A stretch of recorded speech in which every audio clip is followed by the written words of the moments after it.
자, 여러분, 이제 그러면 147페이지를 보셔서 이제 자주점유하고 타주점유를 좀 더 세분화해서 보도록 할게요. 사실 자주점유하고 타주점유가 시험에 굉장히 많이 나옵니다. 어떤 게 자신이 주인의 의사로 점유하는 건지, 즉 소유 의사로 점유하는 건지, 안 그러면 타주, 남이 주인이라고 생각하고 소유 의사 없이 점유하는 것인지 이걸 나누는 거죠. 자, 그러면 147페이지 가시게 되면은 자, 1번에 자주점유하고 타주점유가 있고요. 의의는 제가 설명을 드렸으니까 나머지는 읽지 마세요. 여러분, 제가 부탁드리고 싶은 것은 점유는 깊이 있게 공부하면 망합니다. 여러분들이 그걸 따라가실 수가 없어요. 왜냐하면 이 점유라고 하는 게 굉장히 추상적인 내용이고 그 다음에 경우에 따라서는 얼마든지 달리 볼 여지도 있기 때문에 더 이상 깊게 들어가시면 절대 안 됩니다.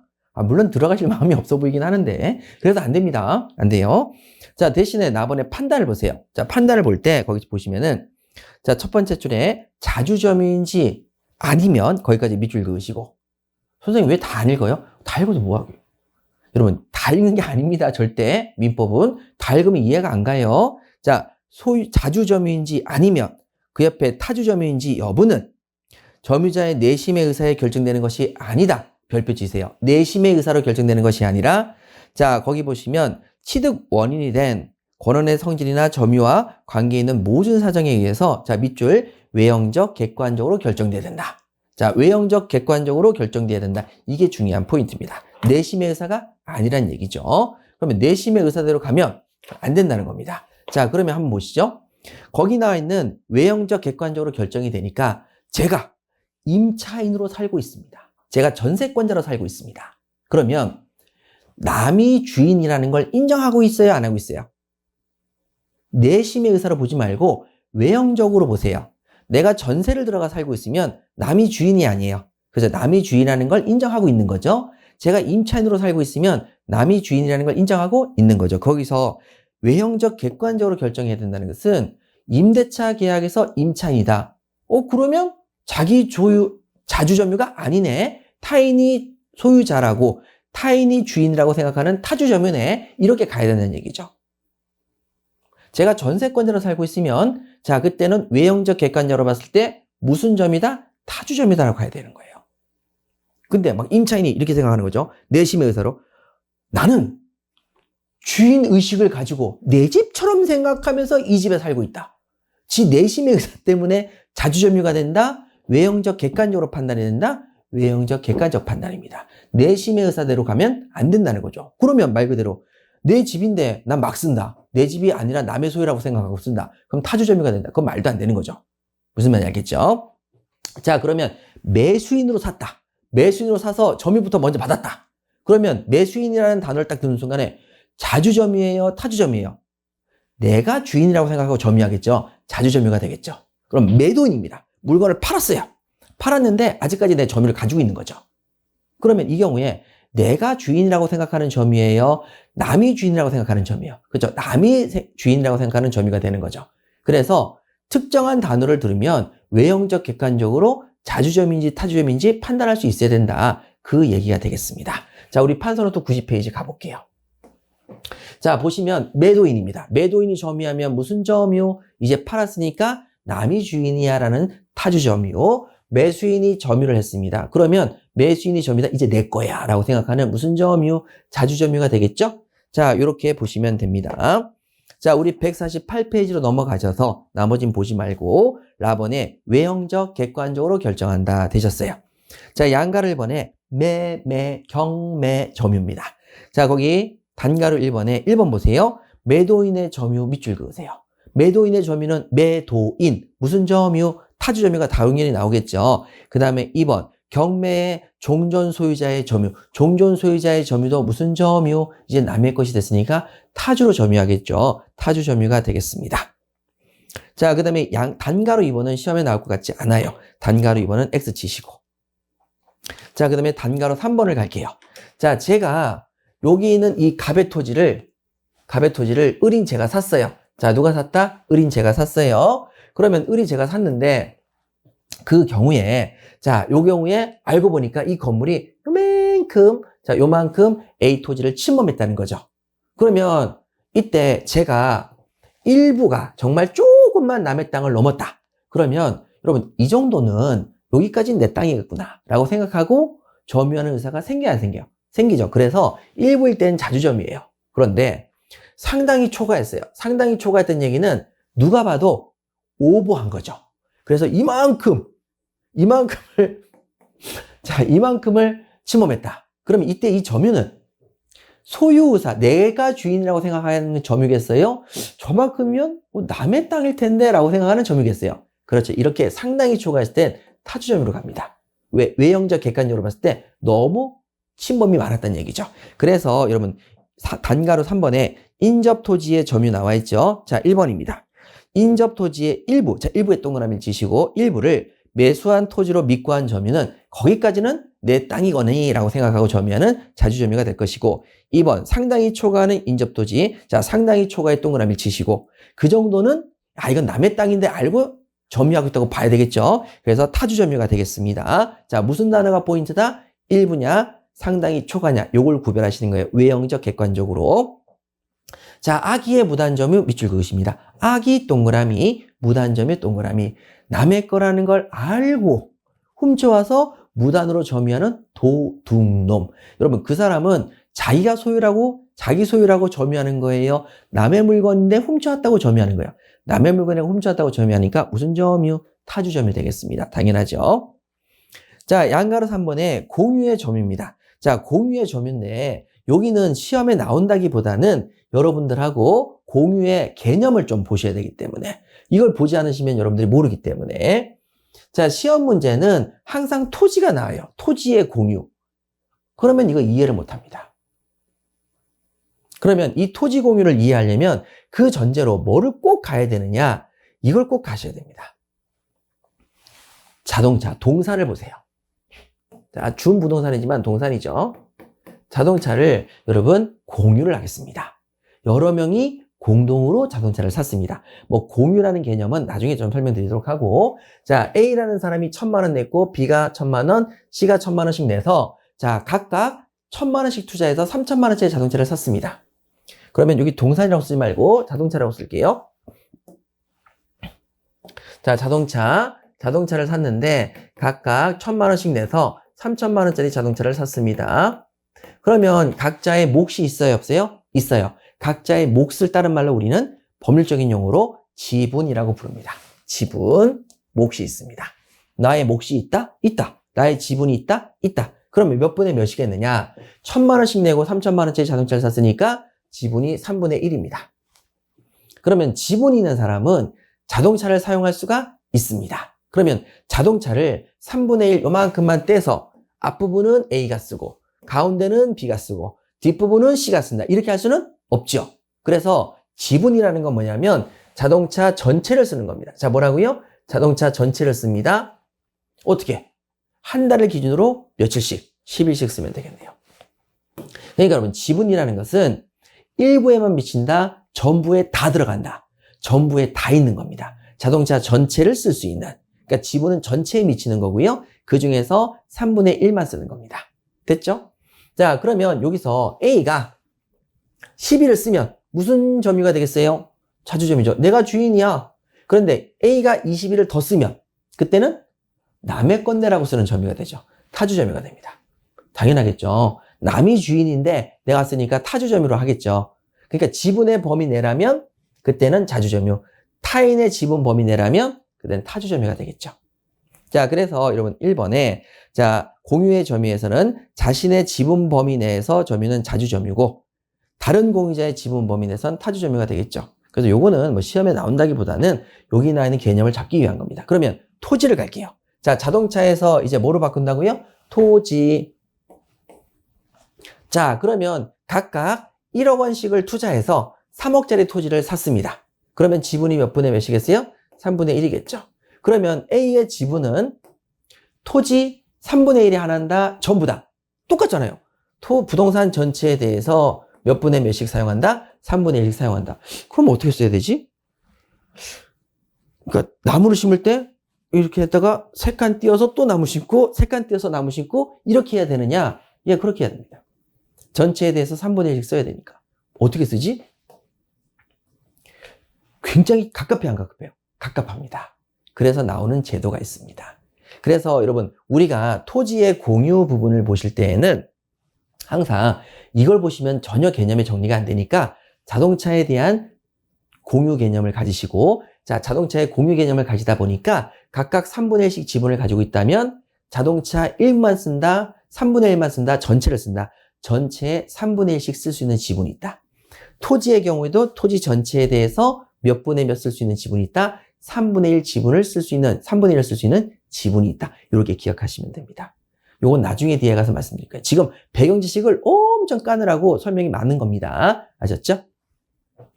자, 이렇게 정리하시면 되고요. 양가로 4번에 점유 매개관계의 점유는 체크만 좀 부탁드리겠습니다. 체크 부탁드리고 나중에 뒤에 공부했다가 다시 한번 돌아올게요. 자, 그러면 요 정도 보시면 되겠고요. 선의 점유, 악의 점유 보셨고, 과실 있는 점유, 과실 없는 점유도 보셨습니다. 자, 그러면 다음으로 넘기셔서 150페이지로 가셔서, 자, 추정에 따른 입증입니다. 자, 추정에 따른 입증. 자, 추정에 따른 입증은 우리 판서노트 92페이지입니다. 어렵진 않은데요. 저랑 같이 한번 설명을 좀 드려볼게요. 여러분, 추정은 항상 어느 쪽으로 간다고 그랬습니까? 좋은 쪽으로 간다고 그랬습니다. 좋은 쪽으로 추정을 합니다. 그러면 범죄 피의자는 의심스러운 사람은 무죄로 추정해 줍니다. 자, 뭐로 추정한다고요? 무죄 추정입니다. 근데 추정을 깨트리려는 사람이 있습니다. 누구죠? 형사사건에서는 검사죠. 검사가 얘 유죄예요 라고 해서 무죄를 깨트리고 싶어 합니다. 그러면 깨트리고 싶어 하는데 그 부분에 있어서 증거가 불충분해서, 자, 입증 자체가 없을 수도 있습니다. 증거 불충분. 입증이라고 볼 수도 없다. 증거 불충분이다. 자, 입증이 안 됐다. 이렇게 할 수도 있고, 그 다음에 네가 증명을 하려고 노력했지만 그 정도 가지고는 미약하다. 입증에 실패할 때도 있습니다. 그러면 입증을 없거나 입증을 실패하면 걔는 계속 뭐예요? 무죄예요. 무죄로 추정받으니까 계속 무죄가 되는 거죠. 무죄가 유지됩니다. 추정이 유지됩니다. 무죄가 유지되는 거죠. 그러니까 검사가 입증이 실패하면 그 사람은 석방돼야 됩니다. 아니, 깜빵이 들어가서도 안 되는 거죠. 그래서 제가 뭐 정치인을 말씀드리고 싶지 않은데 예시를 드리는 게 훨씬 나으니까, 조국 대표가 분명히 1심에서 유죄라고 선고를 받았지만 다시 고등법원으로 항소를 했죠. 항소를 하다 보니까 계속 무죄 추정이 유지가 되는 거예요. 검사가 또 입증을 했어요.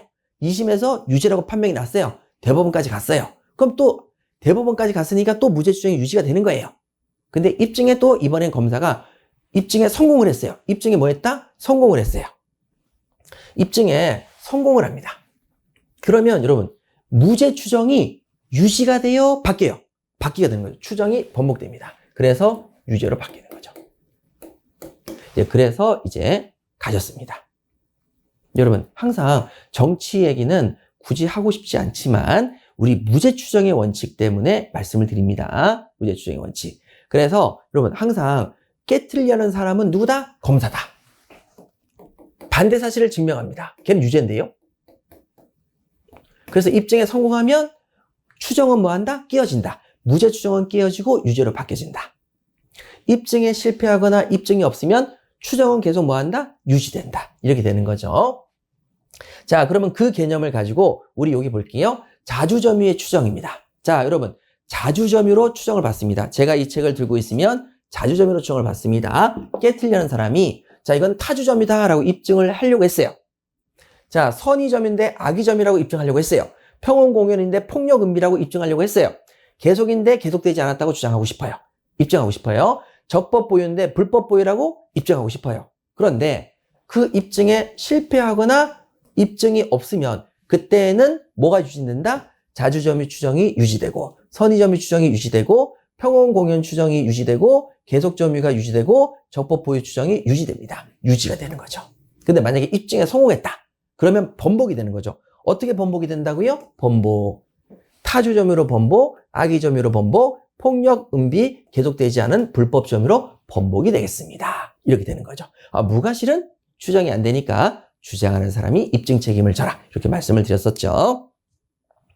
자, 그래서 여러분, 그러면 누가 입증 책임을 지느냐? 깨트리려는 사가 입증 책임을 집니다. 그래서 이것을 뭐라고 얘기하느냐?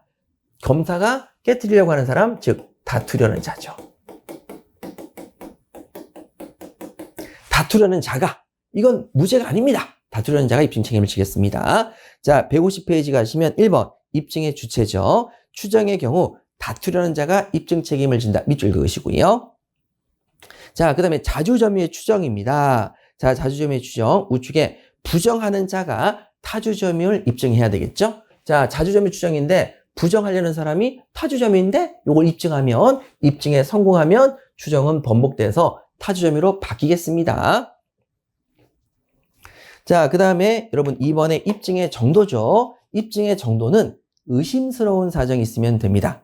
의심스러운 사정. 그러니까 사람을 죽였는데 어떻게 의심스러운 사정이냐, 이렇게 생각하시면 돼요. 자, 너 칼 어디서 났어? 시장에서 샀다며? 시장에서 샀는데 상인이 보더니만 상인한테 검사가 입증합니다. 상인한테 보더니만 사람을 찌르는데 이게 잘 들어가려나? 이렇게 했다는 거죠. 그러면 여러분, 사람을 찔러 죽였다는 걸 입증할 필요가 없어요. 사람을 찔러 죽이려고 칼을 샀다. 그럼 의심할 만한 정도로 입증이 된 겁니다. 시험에 안 나옵니다. 네, 그냥 설명만 드린 거예요. 자, 나번에 입증의 실패입니다. 자, 양가로 1번에 입증, 증명이 없어서 추정 유지. 자, 증명이 없어서 추정 유지. 양가로 2번, 증명에 실패해서 추정 유지죠. 자, 양가로 2번에 판례를 하나 볼게요. 점유자가 자주점유의 입증에 실패합니다. 자, 점유자가 자주점유의 입증을 실패합니다. 미친 녀석이죠. 왜? 점유자는 당연히 뭐로 추정을 받아요? 자주점유로 추정을 받습니다. 근데 입증에 실패했답니다. 입증에 실패했대요. 아니, 지가 자주점유로 추정을 받는데 저 자주점유예요! 입증을 하려는데 실패했대요. 그럼 뭐예요? 자주점유 추정이 유지되는 거죠. 타주점유로 번복되지 않습니다. 타주점유로 전환되지 않습니다. 너무 당연한 겁니다. 너무 당연하니까 이상한 거죠. 무슨 말인지 알겠죠? 자, 그래서 그 밑에 원문을 보시면 점유자가 하지 않아도 지내는 짓을 하는 겁니다. 점유자가 자주점유의 권한을 주장했으나 이것이 인정되지 않는다. 입증이 실패했다. 그러면 추정이 계속 뭐한다? 유지되기 때문에 자주점유의 추정이 번복되거나 타주점유라고 볼 수는 없다. 자주점유가 계속 유지된다. 왜 이런 짓거리를 했을까요? 몰라요. 법을 잘 몰라서 이런 일이 벌어지겠네요. 자, 그러면 답원에 입증에 성공을 합니다. 자, 입증에 성공하면 어떻게 되느냐? 자, 다음 페이지. 자, 93페이지 보시죠. 자, 입증에 성공을 하면 바로 입증에 요때 성공을 했어요. 입증에 성공. 그러면 그때서부터 자주가 타주로 바뀌고 선의가 악의로 바뀌고 이렇게 쭉 바뀝니다. 계속이 아니라 불법으로 바뀌는 거죠. 언제부터? 입증한 때로부터. 자, 입증한 때로부터 바뀝니다. 자, 뭐라고요? 입증한 때로 바뀝니다. 그런데 그래서 양가로 1번에 원칙적으로 증명 이후부터 추정이 깨어짐. 밑줄 그으시고요. 그 밑에 있는 판례는 시험에 안 나오니까 X 치세요. 자, 이제 양가로 2번 가시죠. 예외적으로 소급해서 추정이 깨어짐. 별표 3개 놓으십니다. 엄청 중요합니다. 자, 예외적으로 판결이 확정된 때부터 추정이 끼워줘야 되는데 이 원칙을 깬 예외적인 조문입니다. 일단 요거는 외우셔야 되겠습니다. 외우시면 나중에 제가 설명을 드릴게요. 자, 그러면 먼저 197조 보세요. 선의의 점유자라도 본권에 관한 소에서 패소한 때. 자, 그러면 여러분 두 문자가 있습니다. 본권에 관한 소에 패소한 때, 본권에 관한 소, 본 동그라미 치세요. 지금은 이해할 수가 없어요. 나중에 뒤에 또 조문이 나와요. 그때 설명드릴게요. 자, 본권에 관한 소에서 패소한 때, 패소의 소 동그라미 치세요. 그러면 우측에 소가 제기된 때로부터, 소가 제기된 때 소 동그라미 치시고, 그 다음에 그때부터 악의의 점유자로 본다. 악의의 점유자 악 동그라미 쳐서 본소소악이라고 외우세요. 본소소악입니다. 본소소악. 아셨죠? 본소소악이다. 본소소악 꼭 기억하시고요. 자, 그래서 본소소악. 판결 확정 시부터가 아니라 소 제기 시부터 악의의 점유자로 본대요. 아, 예외적인 조문이네요. 예외적인 조문입니다. 자, 그러면 여러분 우리는 입증이 된 그 다음서부터 악의의 점유자로 보죠. 입증이 된 때로부터 유죄로 바뀌었죠. 그래서 이제 구속됐다. 깜빵에 갔다. 이렇게 말씀을 드렸었죠. 자, 그럼 여기도 마찬가지예요. 본소소악 이렇게 돼 있죠. 자, 요거는 판결이 확정된 때부터예요. 소 제기 시부터예요. 소 제기 시부터다. 그래서 이건 꼭 두 문자로 외워야 된다, 안 외워야 된다? 외워야 된다. 민법은 원칙 규정이다, 예외 규정이다. 예외 규정이다. 꼭 외운다. 본소, 소악. 이걸 외우기 위해서 이걸 설명드린 거지 이게 시험에 나와서가 아닙니다. 본소, 소악이 얼마나 중요한 조문인지를 보여드리기 위해서 꼭 외워달라는 의미에서 요거를 본 거예요. 아셨죠?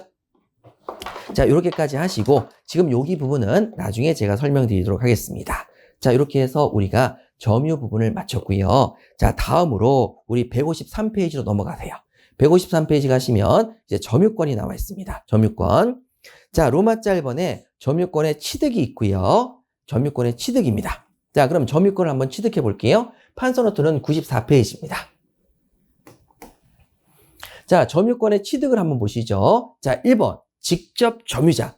당연히 직접 점유자가 점유권을 가지겠죠. 그래서 가번에 본인이 직접 점유합니다. 그럼 여기서 한번 볼게요. 자, 편의점 점주가 자신의 편의점에 있는 물건을 점유하고 있죠. 그러면 이게 뭐죠? 직접 점유입니다. 본인이 직접 점유하는 거죠. 소유자는 얘한테 있다고 그랬어요? 얘한테 있다고 그랬어요? 얘한테 소유권이 있다고 그랬죠. 얘는 지금 소유권은 없이 뭐만 하고 있다? 점유하고 있죠. 근데 이분이 자, 직접 점유하고 계세요. 그래서 자, 거기 자, 192조 1항이죠. 물건을 사실상 지배하는 자는 점유권이 있다. 예, 이분은 점유권이 있어요. 이해됐죠? 자, 그래서 점유권이 있다. 점유권이 있습니다. 점유권이 있음 쓸게요. 그래서 사실상 지배를 하고 있다는 게 여기 점유권이 있다는 얘기죠. 자, 됐어요. 아, 여기다 쓰지 말고요. 저 죄송합니다. 요거는 여기다 쓸게요, 그냥. 자, 점유자라는 말이 여기 점유권이 있다는 얘기죠. 점유권이 있습니다. 조문대로 될 수 있으면 그대로 쓰려고요. 자, 그럼 갈게요. 자, 타인을 통한 직접점입니다. 자, 이번에는요. 타인을 통한 직접점유는 뭘 의미하냐면 자, 여기 있는 편의점 점주가 24시간 편의점에 있을 수는 없잖아요. 알바를 써야 안 써요? 알바생을 써요. 알바생을 씁니다. 그럼 알바생이 자, 사장님하고 터치하면서 자, 편의점을 운영하니까 걔가 이제 사실상의 지배를 하겠죠? 자, 사실상의 지배를 합니다. 자, 아까 전에는 편의점 점주가 사실상 지배를 했는데 지금은 알바생이 사실상 지배를 하는 거죠. 그럼 얘가 점유자냐? 그 얘기죠. 자, 그러면 195절 보세요. 영업상의 밑줄 그것입니다. 영업상. 우측에 타인의 지시를 받아 물건에 대한 사실상 지배를 하는데 자, 얘는 그냥 사실상 지배를 합니까? 타인에 의해서 지시를 받습니다. 그쵸? 편의점 점주로부터 뭐를 받는다? 지시를 받아요. 지시를 받아서 사실상 지배를 할 때에는 그때는 얘는 점유자가 아니라 누구만 점유자를 한다? 타인만을 점유자로 한다. 그래서 여기 나와 계시는 이 점주가 타인만을 점유자로 한다. 타인만을 점유자로 한다. 이렇게 된 거죠. 점유권을 가진다. 그럼 얘는 자, 점유자다 아니다? 점유자로 보질 않아요. 점유권이 없어요. 이렇게 됩니다. 자, 이렇게 정리하시면 되죠.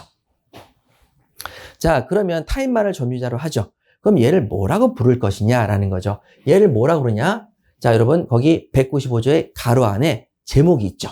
우리 얀가를 1번에 의가 있습니다. 의 보시면 얘는 이 점유자를 보조하는 사람이다. 그래서 얘를 점유보조자라고 합니다. 점유자를 보조하는 사람이다. 점유보조자. 이렇게 기억하시면 됩니다. 점유보조자는 점유자다 아니다. 아닙니다. 타인만이 점유자다. 얘는 보조하는 보조에 불과하다. 얘는 점유자가 아니다. 이렇게 기억하시는 거죠. 그래서 그 밑에 나와 있는 내용까지 다 보실 필요가 없습니다. 자, 그러면 이제 2번에 간접점유자를 보도록 할게요. 간접점유자입니다. 자, 간접점유자는 여기서 이제 어떤 얘기가 나오냐면 이런 얘기가 나오겠죠. 자, 저기 맨 왼쪽을 보세요. 자, 저기 맨 왼쪽을 보시니까 납품업체입니다. 납품업체. 자, 납품업체는 소유자입니다. 그죠? 소유자죠. 그런데 얘는 점유를 안 하느냐? 얘 사실상 지배를 안 합니다. 지배를 안 하죠. 사실상 지배는 얘나 얘가 하는데 얘는 점유 보조자니까 점유자가 아니고 얘만이 점유자라고 말씀드렸죠. 얘는 사실상 지배를 안 합니다. 그런데 자, 민법의 규정을 보세요. 194조입니다. 지상권, 전세권, 질권 묶으시고 그 위에다 쓰세요. 본권. 사용대차, 임대차, 임치 묶으시고 위에다 쓰세요. 채권. 물권과 채권에 의해서 본권이 있는 거죠. 본권. 됐죠? 지상권, 전세권, 질권, 그 다음에 사용대차, 임대차, 임치, 채권이죠. 그러니까 물권에 의한 본권, 채권에 의한 본권입니다. 자, 이렇게 관계로 타인으로 하여금 물건을 점유하게 한 자는 타인으로 하여금 물건을 점유하게 한 자. 자, 타인으로 하여금 물건을 점유하게 한 자. 타인으로 하여금 물건을 점유하게 한 자. 타인이죠. 타인으로 하여금 물건을 점유하게 한 자는 얘는 자, 뭐라고요? 간접으로 점유권이 있다. 사실상 지배를 안 하지만 간접으로 점유권이 있다는 민법의 또 예외 규정입니다. 그래서 간접 점유자라고 부릅니다. 그러면 간접 점유자인지를 어떻게 부르느냐, 어떻게 알 수 있냐면 이겁니다. 얘가 반환을 청구할 수 있습니다. 반환. 돌려줘. 그 다음에 얘도 돌려줄 생각으로 점유합니다. 그러면 반환을 얘는 요구할 수 있는 권리가 있고 얘는 반환해야 될 의무가 있습니다. 자, 여러분 편의점에서 물건을 팔다가 우유가 유통기한 지나면 반환할 의무가 있어요? 없어요? 있죠. 반환을 요구할 수 있는 권리도 있죠. 요거를 가지고 있으면 즉 돌려받을 생각을 하고 있거나 돌려줄 의사가 있으면 그때 이 사람은 무슨 점유자다? 간접 점유자가 되는 거예요. 자, 그건 제가 좀 이따 자세히 또 설명드릴게요. 자, 그래서 여러분 가번의 의의라는 것은 공부하실 필요가 없습니다. 자, 뒤로 넘길게요. 자, 뒤로 넘기시면은 자, 나번에 지상권, 전세권, 질권 여기가 본권인 물권이었고 사용대차, 임대차, 임치 여기가 본권인 채권이었죠. 자, 그런데 양가일본의 점유매개 관계가 있는데 자, 거기에서 의의 두 번째 줄부터 밑줄 긋고 가실게요. 점유매개 관계는 자, 밑줄 그으세요. 직접 점유자가 자신의 점유를 간접 점유자의 반환 청구권을 승인하면서 행사하는 경우에 인정된다. 자, 반환 청구권을 인정한다. 야, 안 팔렸으면 내놔. 네. 이렇게 하는 거죠. 자, 그랬을 때 인정된다. 그러면 얘는 사실상 지배를 하지만 점유를 하고 있다, 안 하고 있다? 하고 있다. 무슨 점유? 간접 점유. 이렇게 가셔야 된다는 얘기예요. 아셨죠? 자, 되셨어요? 그러면 자, 거기 부분을 저랑 같이 판소노트 95페이지로 가셔서 정리할게요. 자, 판소노트가 좀 많죠, 진도에 비해서. 근데 그렇게 해야 돼요. 그렇게 안 하면 안 돼요. 자, 보시죠. 여기서 자, 본권이 세 가지가 있었어요. 본권 중에서 물권이 지상권, 전세권, 질권이 있었습니다. 자, 그럼 갈게요. 자, 지상권이 있습니다. 지상권. 여기는 분홍색 하지 말고. 자, 지상권이 있습니다. 지상권. 자, 지상권이 있습니다. 자, 남한테 내 땅을 빌려준 거죠. 그러면 빌려간 사람을 뭐라고 하느냐? 지상권자가 되는 거죠. 지상권자, 빌려간 사람, 빌려서 쓰고 있는 사람, 빌려준 사람은 뭐예요? 지상권을 설정해줬다. 자, 우리가 제1강에서 공부했죠?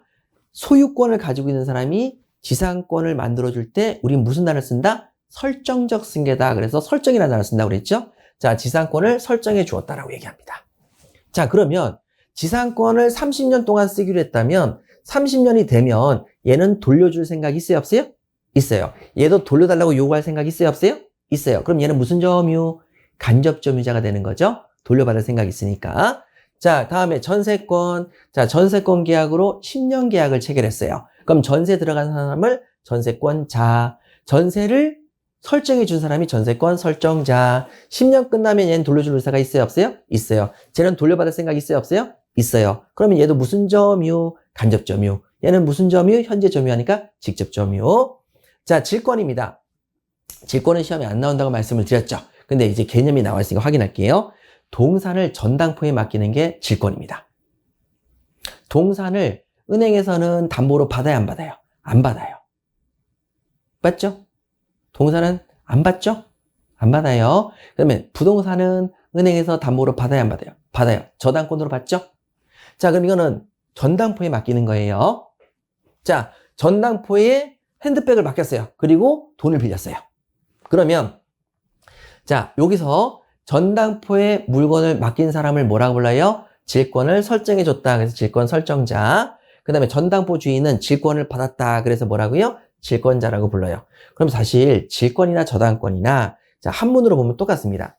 질 하면 담보, 저당 그러면 담보 똑같습니다.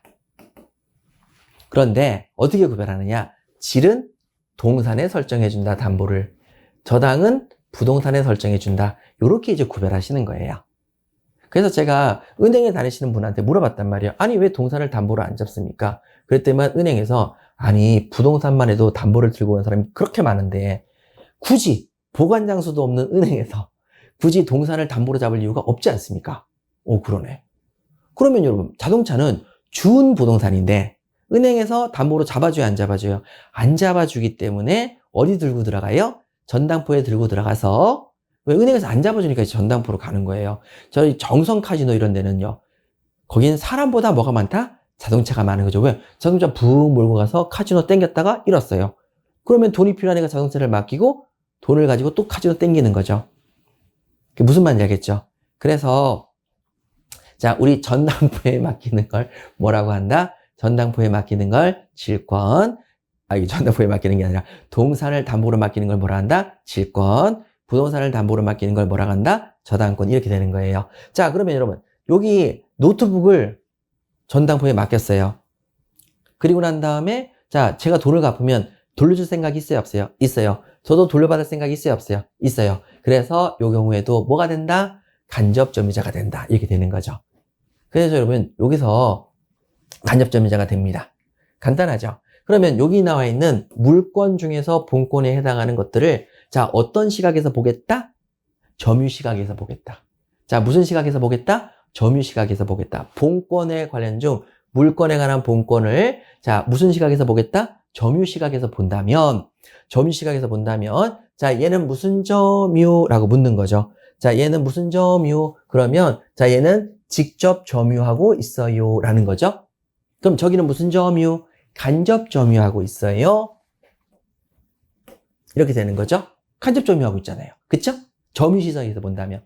그 다음에 얘는 무슨 점유? 딱 묻는다면 자주겠어요? 타주겠어요? 돌려줄 생각을 가지고 있으니까 타주 점유 이렇게 되는 거고, 쟤는 돌려받을 생각이 있어요? 없어요? 있으니까 내가 주인이야 라고 생각하고 간접 점유하니까 얘는 무슨 점유? 자주 점유가 있죠. 자주 점유가 되겠죠. 자, 됐죠? 그러면 여기서 명의신탁도 한번 볼게요. 자, 남의 이름으로 명의를 믿고 맡기는 게 명의신탁이에요. 그러면 그때, 자, 야, 네 이름으로 좀 등기 좀 옮겨놓자. 그럼 등기를 옮겨놨어요. 명의를 부탁받은 사람, 부탁받은 사람 뭐라고 그런다고요? 수탁자. 자, 명의를 믿고 부탁한 사람을 뭐라고 불러요? 신탁자. 자, 그러면 맡긴 사람은 나중에 돌려받을 생각이 있어요, 없어요? 있으니까 무슨 점유? 간접 점유. 얘는 무슨 점유? 직접 점유. 무슨 말인지 알겠죠? 자, 됐죠? 명의 수탁자가 점유까지 하고 있다. 그러면 무슨 점유? 직접 점유. 그럼 명의 신탁자는 점유를 안 하고 있는데, 아니요, 점유를 하고 있는 거죠. 무슨 점유? 간접 점유. 이렇게 가셔야 돼요.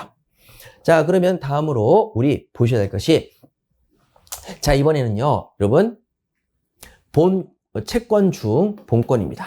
채권 중 본권이라는 게 말이 안 되죠. 채권 이꼬르 본권이니까 채권에 있는 본권, 채권에 있는 본권. 자, 그래서 그냥 여기 쓸게요. 본권, 채권에 있는 본권, 채권의 본권 이렇게 썼어요. 자, 그러면 이제 가도록 하겠습니다. 자, 사용대차라는 것은 우리 공부하셨죠? 공짜로 우리 인문특강에서 했었잖아요. 설명 안 드릴게요. 자, 사용대차에서 빌려가는 사람이 차주, 그 다음에 빌려주는 사람이 빌릴 대, 대주. 자, 여러분, 끝나고 나면 돌려받을 생각이 있어요, 없어요? 있어요. 간접 점유, 얘가 현재 점유 아니라 직접 점유. 임대차, 임대차의 경우에도 임차인은 돌려줄 생각이 있는 거죠? 직접 점유, 타주 점유고요. 임대인의 경우에는 돌려받을 생각이 있는 거죠? 간접 점유, 내가 주인이야 하는 무슨 점유? 자주 점유가 되겠죠? 임치, 맡긴 물건을 맡기는 게 임치죠. 그러면 물건을 맡은 사람, 수취인은 언젠가 주인이 찾아오면 돌려줘야지 라고 생각하겠죠? 자, 그럼 얘는 직접 점유하지만 타주 점유고, 자, 임치인은 돌려받을 생각이 충분히 있고 돌려달라면 줘야 되니까 얘는 간접 점유고 무슨 점이다? 자주 점유가 되겠죠? 자, 이렇게 정리하시면 됩니다. 그러면 여기서 이제 하나만 더 연결해서 볼 게 뭐가 있냐면, 자, 이렇게 점유를 하고 있는데, 여기 점유하고 있는데, 여러분, 선량한 관리자의 주의 의무는 어디서 생길까요? 선량한 관리자의 주의 의무. 자, 요거는 이제 채권이고요. 이 채권을 점유로 본 거예요. 점유로 보니까 또 이렇게 되는 거죠. 그러면 이때 선량한 관리자의 주의 의무는 누가 있을까요? 여러분 자기 재산을 선량한 관리자의 주임으로 가져가는 건 없겠죠. 여기 있는 얘네들은 전부 다 남의 재산을 돌려줄 거니까 돌려주기 전까지는 선량한 관리자의 주임을 해야 됩니다. 선량한 관리자의 주임으로 재산을 제대로 관리해야 되죠. 언제까지? 돌려줄 때까지. 무슨 말인지 알겠죠? 선량한 관리자의 주의무를 다 해야 되겠습니다. 그래서 여기 부분은 선량한 관리자의 주의무가 필요하고요. 여기는 선관 주의무가 필요 없죠. 지 건데 무슨 선관 주의무? 선량한 관리자의 주의무가 필요 없습니다. 당연하겠죠? 당연합니다. 자, 그런데 그러면 여기 나와 있는 이제 정리를 할게요. 자, 물권 중에서 본권. 자, 물권, 그 다음에 채권이 있습니다. 얘네들을 자, 무슨 시각에서 바라보자? 점유 시각에서 바라보니까 직접 점유, 타주 점유, 그 다음에 간접 점유, 자주 점유가 됐죠. 그러면 여기 있는 이 내용들을 가만히 보니까 여기 있는 이 내용들은 점유와 점유를 연결시켜주는 점유와 점유를 연결시켜주는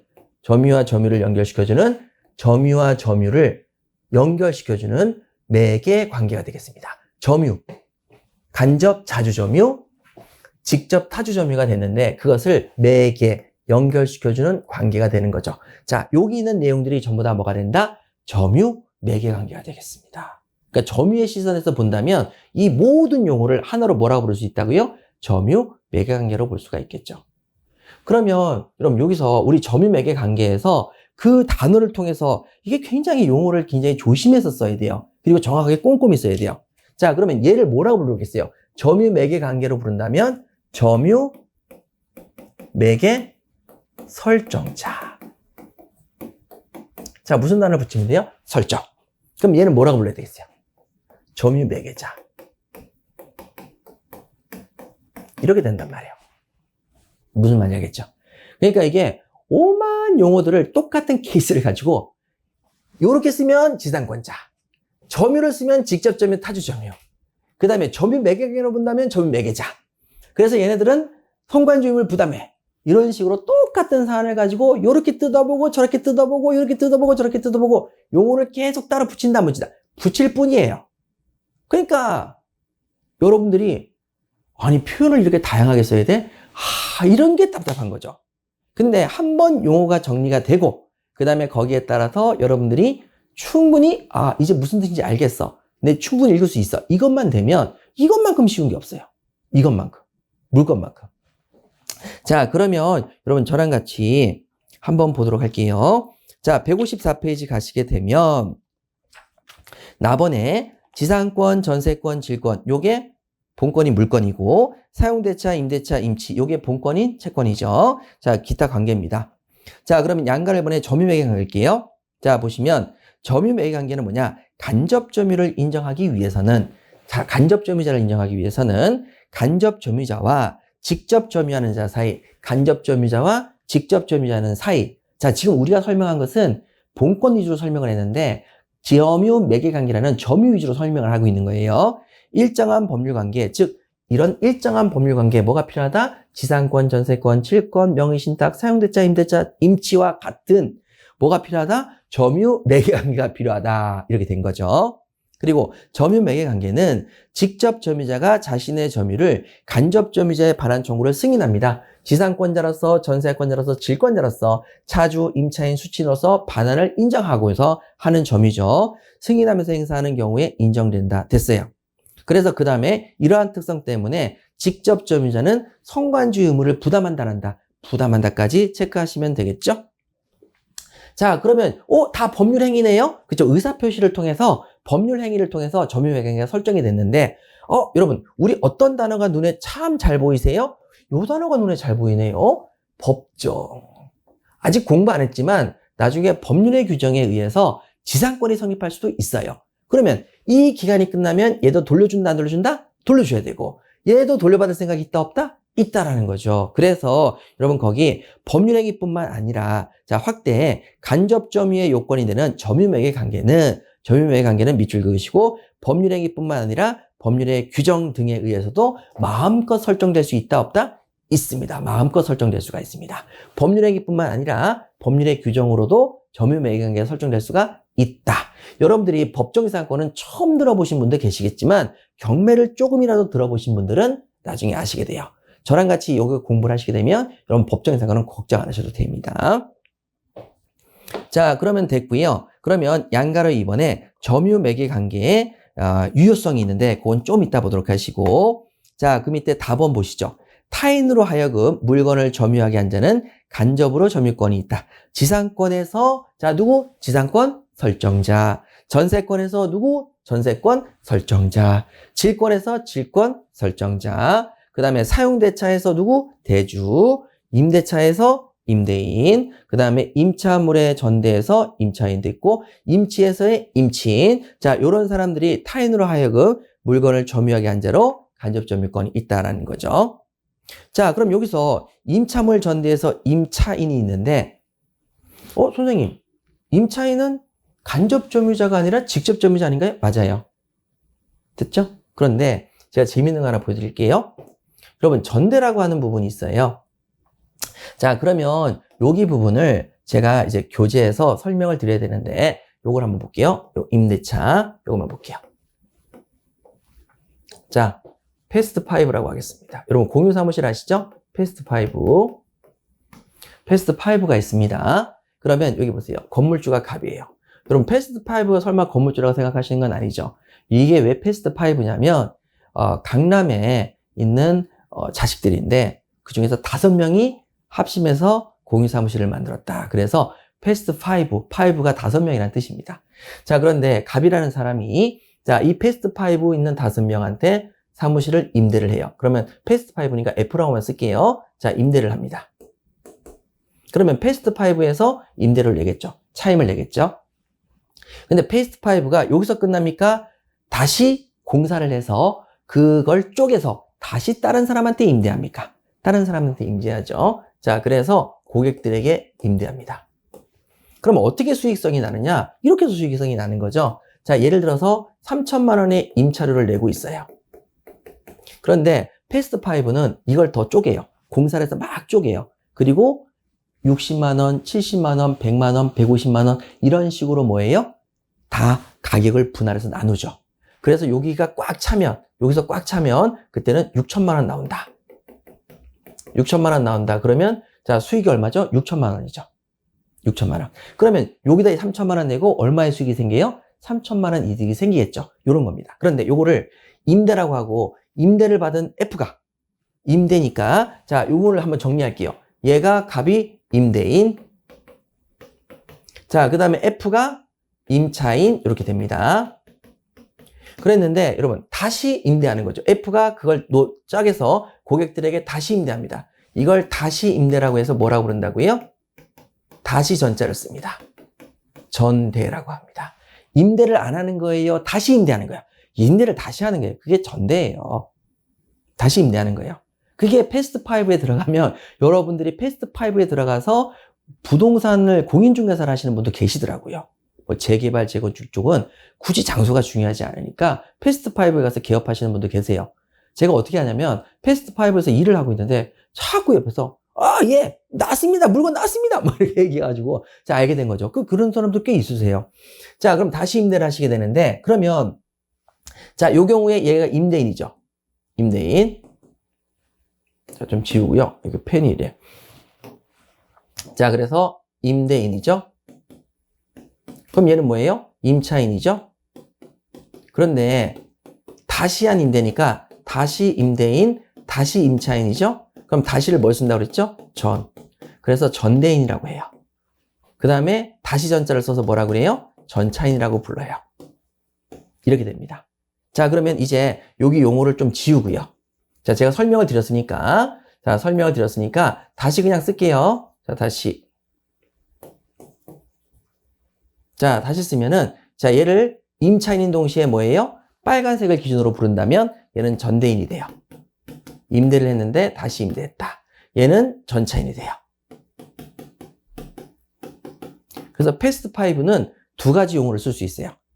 갑과의 관계에서는 뭐가 되고 임차인, 고객과의 관계에서는 뭐가 되고 전대인이 됩니다. 됐죠? 자, 이렇게 됩니다.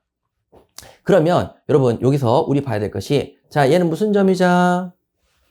간접점이자. 얘는 무슨 점이자? 직접점이자 했죠? 그런데 자, 여기 나와 있는 요 케이스. 자, 여기 분홍색의 케이스에서는 얘는 무슨 점이자? 간접점이자. 얘는 무슨 점이자? 직접점이자가 돼요. 맞죠? 그래서 여러분 거기 나와 있는 자, 임대차에서의 임대인은 무슨 점이자? 간접점이자. 그리고 임차물의 전대에서 임차인. 얘는 무슨 점이자? 간접점이자가 돼요. 그러니까 전대에서는 얘는 무슨 점이자? 간접점이자. 임대에서는 무슨 점이자? 직접점이자. 이렇게 됩니다. 아, 그렇구나. 그렇죠. 말장난이죠. 말장난. 그래서 제가 지금 여기서 전대차에 대해서 설명을 드렸던 이유는 지금 여기서 한 번이라도 들어두시면 임대차에 가서 훨씬 쉽다, 안 쉽다? 쉬워요. 그러니까 여러분 항상 전대 그러면 뭘 떠올려라? 패스트5. 공유 사무실을 떠올리시면 됩니다.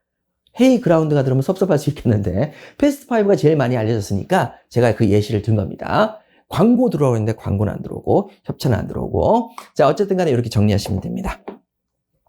자, 되셨죠? 이렇게 정리하시고요. 아, 그렇게 해서 간접점유자가 되는 거구나. 예, 확인하셨어요. 자, 그러면 여기서 우리 멈추지 마시고 앞으로 한 번만 돌아갈게요. 자, 149페이지 가십니다. 149페이지. 자, 149페이지 가시면 양가로 4번 있었죠. 양가로 4번. 자, 양가로 4번 보시죠. 1번. 점유 매개 설정자. 뭐라고요? 아이고, 저 위에 너무 올라가 있네. 자, 점유 매개 설정자죠? 점유 매개 설정자의 점유는 무슨 점유? 간접 점유. 그런데 그래서 무슨 점유? 자주 점유. 이렇게 나와 있네요. 자, 아는 만큼 보이는 게 민법입니다. 자, 2번. 점유 매개자의 직접 점유. 점유 매개자의 직접 점유. 자, 무슨 점유? 타주 점유. 보이시지요? 아주 간단하지요? 그러니까 머릿속에 이 과정에 이해를 하시고 그걸 암기하시면 끝나요. 자, 그 다음에 명의수탁자의 점유, 명의수탁자의 점유, 무슨 점유, 직접 점유의 무슨 점유, 다주 점유 이렇게 되겠네요. 4번은 체크만 좀 부탁드립니다. 체크 좀 부탁드리고 나중에 우리 같이 보도록 할게요. 지금은 보실 수가 없어요. 시험에 나올 가능성이 아주 농후하다. 이게 보여지는 문제입니다. 이게 시험에 나올 가능성이 아주 높은데 자, 너무 어려워서 안 나올 수도 있지만 요즘에 우리는 어려운 시험 문제가 나오기 때문에 나올 가능성이 높다. 이렇게 말씀을 드릴게요. 자, 154페이지 가시게 되면 이제 로마자 이번에 점유권의 승계입니다. 자, 154페이지 보세요. 판서노트는 97페이지. 판서노트는 97페이지가 아니라 97페이지 맞네요. 96페이지니까 넘겨야 되겠네요. 97페이지 가시겠습니다. 아이고, 이거 하나 안 봤네. 자, 요거부터 볼게요. 자, 96페이지 보십니다. 죄송합니다. 자, 여러분 무기 보시죠. 우리 통정의 표시의 무효를 한번 볼게요. 아, 통정의 표시의 무효. 그죠? 통정의 표시의 무효입니다. 그러면 자, 갑이라는 사람이 소유권자고요. 그 다음에 을이라는 사람이 등기를 하고 있어요. 얘는 소유권자는 아니죠. 자, 그러면 이제 등기만 하면 되는데 점유까지 을에게 넘겨준 거예요. 그래서 을이 잠깐 머무르고 있어요. 그러면 이때 점유를 하고 있다면 을은 무슨 점유? 직접 점유죠. 직접 점유죠? 그런데 돌려줄 생각이 없어요? 돌려줄 생각이 있어요. 돌려줄 생각이 있으니까 직접 점유고, 그 다음에 여기는 타주 점유, 이게 타주 점유죠. 남의 주인이라고 생각하고 한 점유니까. 자, 그럼 갑은 돌려받을 생각이 없어요? 돌려받을 생각이 있어요? 있죠. 부당이득 반환 청구가 되잖아요. 그쵸? 등기 말소가 되잖아요. 그래서 부당이득 반환 청구 되니까 무슨 점유? 간접 점유가 됩니다. 그리고 자신이 주인이라고 생각하니까 무슨 점유? 자주 점유가 되는 거죠. 그러면 이 통정의 표시의 무효도 점유 입장에서 본다면 뭐가 될 수 있겠어요? 점유 매개관계가 됩니다. 그래서 여러분 154페이지 양가로 2번에 점유 매개관계의 유효성입니다. 첫 번째 줄, 간접 점유자와 직접 점유자 사이에 유효한 법률 관계가 있어야 하는 것도 아니다. 밑줄 그으세요. 됐죠? 그러면 유효한 법률 관계 있을 필요가 없다. 그러면 어느 경우에도 점유 매개관계 인정이 된다? 어느 경우에도 간접 점유가 인정된다? 자, 그 위에다 쓰세요. 무효인 경우에도 인정이죠. 무효인 경우에도 점유 매개 관계는 인정됩니다. 돌려받을 수 있다 없다? 있다. 이렇게 되어 있는 거죠. 나머지는 읽으실 필요가 없고요. 자, 로마자 이번에 이제 점유권의 승계를 가겠습니다. 점유권을 넘겨볼게요. 자, 어떻게 넘기는지 총 4가지 방법이 있습니다. 4가지 방법이 있는데 자, 여기는 개념을 잡으시는 곳이 되겠습니다. 자, 뭘 잡자? 개념 잡자. 자, 이렇게 말씀을 드릴게요. 자, 한번 보시죠. 자, 점유권의 승계입니다. 점유권의 특정 승계와 우측에 점유권의 무슨 승계? 포괄 승계가 있죠.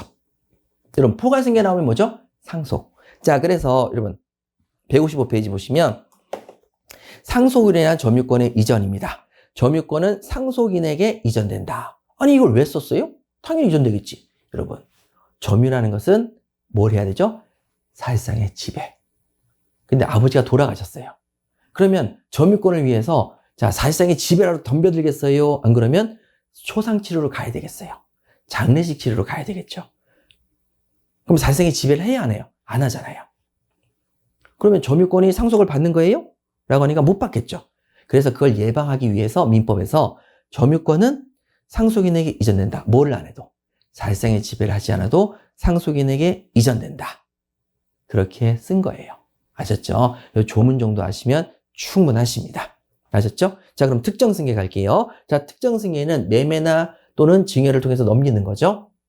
자, 보십니다. 자, 갑이라고 하는 사람이 임치 A한테 물건을 맡겨놨어요. 야, 네가 좀 보관하고 있어? 하고 A한테 맡겼어요. 자, 왜? 택배를 보냈는데 갑이 지금 집에 없어요. 그래서 주소지에서 받을 수가 없어서 A한테 네가 좀 잠깐만 맡아줘 하고 맡겨놨어요. 자, 그래서 A가 택배를 받은 거예요. 임치 상태죠. 자, 그런데 갑이 자, 이 물건을 을한테 특정 승계, 매매를 통해서 넘기려고 합니다. 매매를 통해서 특정된 요 물건만 넘기려고 합니다. 그러면 첫 번째 뭐가 있냐면 현실인도라는 제도가 있습니다. 현실인도. 현실적으로 넘긴다는 얘기죠. 그러면 결론적으로 갑이 A한테 물건을 받아서 갑이 을한테 직접적으로 현실적으로 인도하면 되겠네요. 그래서 갑이 A로부터 받아서 을에게 넘겨준다. 이걸 뭐라고 그런다? 현실인도. 자, 그래서 양가로 기억 보시면은 현실인도란 시험에 안 나옵니다. 그냥 보세요. 점유물을 인도합니다. 점유물을 인도해서 양수인에게 이전된다. 자, 점유물을 그대로 넘기는 게 뭐라고요? 현실인도예요. 시험에 날 만한 내용은 아니고. 그러면 이제 다음으로 목적물 반환 청구권의 양도는 뭐냐? 목적물 반환 청구권의 양도는 자, 갑이 A한테 야, 목적물 내놔 하고 반환 청구권이 있는데 자, 그때 갑이 을한테 너 이거 살래? 라고 하니까 을이 사고 매매 대금을 다 줬어요. 그렇다면 갑이 현실인도 하면 되잖아요. 받아서 갖다 주면 되잖아요. 근데 여러분 귀찮아요, 안 귀찮아요? 존에 귀찮죠. 그럼 존에 귀찮을 때 죄송합니다. 자, 엄청 귀찮을 때는 어떻게 해요? 그때는 야, 너 A 알아? A 알아. 그러면 A한테 가서 달라고 그래. 그러면 돼. 갑으로부터 왔다고 해. 그래서 갑이 을한테 A한테 가서 찾아가라. 이렇게 얘기하는 게 뭐예요? 목적물 반환 청구권의 양도예요. 내가 반환 청구할 걸 너한테 넘기니까 네가 반환 청구해. 이렇게 얘기하는 겁니다. 이게 목적물 반환 청구권의 양도입니다. 양가로 리을 가세요. 양가로 리을에 양도인이, 자, 양도인이 갑이에요. 제3자를 통해서 점유물을 간접 점유하고 있는 상태입니다. 자, 당사자가 갑과 을이니까 얘를 뭐라고 불러요? 제3자. 제3자를 통해서 점유물을 간접 점유하고 있는 상태에서 제3자에 대한 반환 청구권을 돌려줘 라는 것을 누구한테로 그대로 넘겨버린다? 양수인에게 양도합니다. 그래서 얘가 얘한테 돌려줘라는 얘기를 을이 A한테 돌려줘라고 얘기하는 거. 이걸 뭐라고 한다? 반환 청구권의 양도라고 합니다. 자, 되셨고요. 자, 그러면 이제 다음으로 우리 간이인도라는 제도가 있습니다. 간이인도, 간이가 뭐예요? 아주 쉽게, 간편하게 인도한다. 그래서 간이인도라고 얘기합니다. 자, 그럼 한번 볼게요. 자, 갑이 을한테 노트북을 빌려줍니다. 자, 그래서 을이 노트북을 써보고 너무 좋은 거예요. 그래서 노트북을 써보고 자, 사용대차를 통해서 노트북을 써봤어요. 그리고 난 다음에 돌려주려고 하는데 을이 갑한테 야, 이거 너무 좋은데 나한테 좀 싸게 팔아라 라고 얘기합니다. 자, 그러면 을이 이미 가지고 있는 물건을 아주 간단하고 쉽게 간편하고 시오리 간편하고 쉽게 나한테 팔아라 말만 하면 바로 넘어온다 안 넘어온다? 넘어온다. 이미 물건을 받고 있으니까. 그래서 갑이 그래 너가 줘 라고 말만 하면 된다. 쉽다 안 쉽다? 간편하고 쉽다. 이런 것을 우리 뭐라고 한다? 간이인도라고 합니다. 자, 양가로 니은 보세요. 양수인이 이미 물건에 대한 사실상 지배를 하고 있고 의사합치만 있으면 간편하고 쉽게 소유권이 넘어온다 안 넘어온다? 넘어온다. 그래서 이것을 특정 승계 중에서 간이인도라고 부릅니다. 자, 되셨죠? 이렇게 이제 정리하시는 거예요. 자, 그러면 처음에는 용어가 좀 어렵다고 얘기 드렸어요. 끊임없이 용어 정리네. 그쵸? 제가 한문으로 되니까 용어 정리가 계속 끊임없이 나와요. 자, 다음으로 점유계정입니다. 이건 또 뭡니까? 이렇게 되는 거죠. 자, 보시죠. 이번에는요, 갑이을과 매매계약을 체결했어요. 그래서, 자, 노트북을 현실 인도를 하려고 넘겨주려고 가던 도중에 갑자기 내가 써야 될 일이 생긴 거예요. 그래서 을한테 부탁을 해요. 이틀간만 좀 쓰고 다시 줄게. 하고 이틀간만 빌립니다. 자, 사용대차로 빌렸어요. 됐죠? 사용대차로 빌립니다. 자, 여기는 이미 사용대차에서 가지고 있는데 나 너한테 팔게. 너가 줘. 이렇게 얘기하면 아주 간단하고 쉬운데 여기는 매매계약을 체결해놓고 지가 팔려고 갖다 놨다가 현실인도를 갖다가 다시 가져오는 거죠. 자, 그런데 여러분 여기 있는 이 점유를 보세요. 뭐냐면 여기 있는 얘는 원래 점유가 있었어요? 없었어요? 없었죠. 얘가 점유자였죠. 얘가 점유자였습니다. 얘가 점유자였죠. 그러면 얘가 점유를, 이게 제가 천천히 얘기하는 건 여러분들이 어려워서 못 따라오니까 천천히 얘기하는 거예요. 자, 갑이라는 사람이 노트북을 가지고 있었죠. 지 거예요. 지 거. 맞죠? 지 겁니다. 그러면 얘는 자신이 자주 점유를 하고 있었어요. 그리고 자주 점유하고 있었죠? 그리고 지가 직접 점유하고 있었죠? 그런데 팔았어요? 팔았는데 다시 빌려왔죠? 다시 빌려왔으니까 자, 얘는 없던 점유가 생겼어요. 이틀 후에 돌려줄 거라고 얘도 생각하고 있으니까 얘는 무슨 점유? 간접 점유가 된 거예요. 그 다음에 얘 점유를 보세요. 자주예요? 타주예요? 이제 남의 거라고 생각하고 점유하는 거예요. 타주 점유. 자, 그 다음에 직접 점유를 하고 있죠. 그런데 여러분, 직접 점유하고 있는데 성질이 바뀌었어요? 안 바뀌었어요? 점유의 성질이 바뀌었어요? 안 바뀌었어요? 점유의 성질이 개정됐어요? 안 됐어요? 고칠 게 바로잡을 정. 고쳐서 바로잡았어요. 뭐라고? 타주로 바뀌었어요? 안 바뀌었어요? 바뀌었죠. 그렇죠? 그러면 이걸 뭐라고 그런다? 점유계정이라고 불러요. 그래서 이 점유계정은 여기도 새로운 점유가 하나 생겼고 얘도 새로운 점유로 성질이 바뀌었다 안 바뀌었다? 바뀌었기 때문에 점유계정이라고 부릅니다. 그럼 점유계정 보세요. 목적물을 인도함과 동시에 목적물을 넘김과 동시에 점유매각계를 설정해서 점유매각계를 설정해서 양수인은 무슨 점유를? 간접 점유를. 양도인은 무슨 점유를? 직접 점유를. 아셨죠? 새로운 점유 형태가 생겼다 안 생겼다? 생겼죠. 얘가 간접 점유라는 게 새로 생겼다 안 생겼다? 생겼다. 그래서 무슨 계정이다? 점유계정이다. 이렇게 부릅니다. 자, 그러면 전체를 싹 지우고요. 다시 한번 개념 설명할게요. 어렵다라고 제가 말씀을 드렸어요. 자, 점유계정인데 자, 우리가 소유권을 넘기는 형태를 한번 볼게요.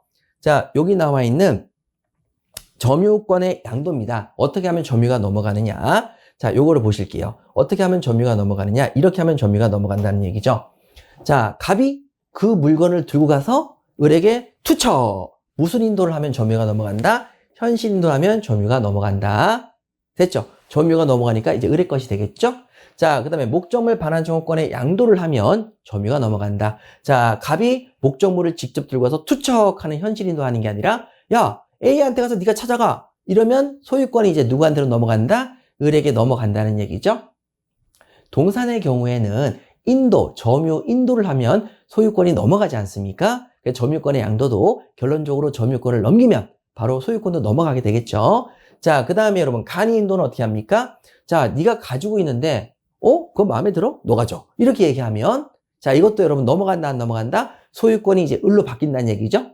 되셨죠? 자, 그러면 점유계정 가시겠습니다. 점유계정은 갑이 을한테 팔아서 현실인도 하려고 했더니만 점유매매관계를 설정해서 다시 빌려오는 거죠. 자, 그러면 여러분 이것도 을의 소유다 아니다? 을의 소유가 되는 거죠. 그런데 을의 소유가 되니까 무슨 점유가 됐죠? 간접 점유가 됐죠.